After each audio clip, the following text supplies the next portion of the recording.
દર્શક મિત્રો, ગીર સોમનાથમાં 8 સિંહોના શંકાસ્પદ મોત પછી વન વિભાગમાં દોડધામ મચી ગઈ હતી અને ત્યારબાદ 17 જેટલા સિંહોને ઓબ્ઝર્વેશનમાં રાખવામાં આવ્યા હતા, જેમાં 10 સિંહોને જામવાડા એનિમલ કેર સેન્ટરમાં રાખવામાં આવ્યા હતા અને 7 જેટલા સિંહોને જસાધાર એનિમલ કેર સેન્ટરમાં રાખવામાં આવ્યા હતા. એમાંથી 11 જેટલા સિંહો સ્વસ્થ થતા તેમને મુક્ત કરવામાં આવ્યા છે. ગીર સોમનાથમાં સિંહોના શંકાસ્પદ મોત વચ્ચે હવે સારા સમાચાર સામે આવ્યા છે. 11 સિંહો સ્વસ્થ થતા ફરી જંગલમાં મુક્ત કરવામાં આવ્યા છે. 17 સિંહોને ઓબ્ઝર્વેશનમાં રાખવામાં આવ્યા હતા. જસાધાર રેન્જમાં 7 અને બાબરિયા રેન્જમાં 10 સિંહો ઓબ્ઝર્વેશનમાં હતા. જસાધાર રેન્જના 4 અને બાબરિયા રેન્જના 7 મળી કુલ 11 સિંહોને જંગલમાં મુક્ત કરવામાં આવ્યા છે. હજુ પણ જસાધાર રેસ્ક્યુ સેન્ટર પર એક સિંહ અને 2 બાળ સિંહ મળીને 3 સિંહો ઓબ્ઝર્વેશનમાં છે, જ્યારે બાબરિયા રેન્જના 2 નર સિંહ અને 1 બાળ સિંહ જામવાડા રેસ્ક્યુ સેન્ટર ખાતે ઓબ્ઝર્વેશનમાં છે. બાકી રહેલા 6 સિંહો પણ એકાદ 2 દિવસમાં મુક્ત કરાશે તેવું વન વિભાગના સૂત્રોમાંથી જાણવા મળ્યું છે. 17 જેટલા સિંહોને ઓબ્ઝર્વેશનમાં રાખવામાં આવ્યા હતા, જેમાં 10 સિંહોને જામવાડા એનિમલ કેર સેન્ટરમાં રાખવામાં આવ્યા હતા અને 7 જેટલા સિંહોને જસાધાર એનિમલ કેર સેન્ટરમાં રાખવામાં આવ્યા છે. એમાંથી 11 જેટલા સિંહો સ્વસ્થ થતા તેમને મુક્ત કરવામાં આવ્યા છે.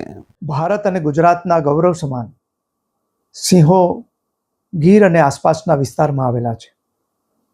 આ સિંહોના લગભગ 8 જેટલા જે બચ્ચાઓ છે, કબ છે, એના ટૂંકા ગાળાની અંદર મૃત્યુ થતાં થોડી ચિંતાની લાગણી હતી, પરંતુ વન વિભાગના પ્રયાસોથી જે બીમાર 17 જેટલા સિંહો હતા એને ક્વોરન્ટાઇન કરવામાં આવેલા હતા અને સારવાર કરવામાં આવી હતી, અને બાકીના જે સિંહો આસપાસના હતા એમાં 600 જેટલા સિંહોને ડિટિકિંગ અને ડિવોર્મિંગ કરવાથી આખો વિસ્તાર છે એ જંતુમુક્ત કરવામાં આવ્યો હતો. પરંતુ જે 17 સિંહો હતા એ જ્યારે આવ્યા ત્યારે સખત બીમાર હતા, ચાલી શકવાની ક્ષમતા પણ નહોતી. એમાંથી 12 સિંહોને સાજા થયા પછી વનમાં છૂટા કરી દેવામાં આવ્યા છે અને બાકીના જે 5 સિંહો છે એ હજી ઓબ્ઝર્વેશન હેઠળ છે અને તંદુરસ્ત છે. એને પણ ટૂંક સમયમાં રિલીઝ કરવામાં આવશે.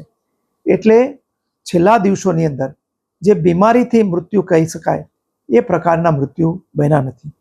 જે એક સિંહણનું મૃત્યુ થયું છે, જે ગર્ભવતી હતી, એના કારણો બીમારી કરતાં બીજા જે કોમ્પ્લિકેશન થયા છે એને કારણે થયું હોય એવું સંભાવના છે. એને કોઈ પણ પ્રકારના વાયરસ એમાં પણ મળી આવ્યા નથી અને અગાઉના સિંહોની અંદર પણ કંઈ ચિંતા કરી શકાય એ પ્રકારના કોઈ વાયરસ ઉપલબ્ધ નહોતા.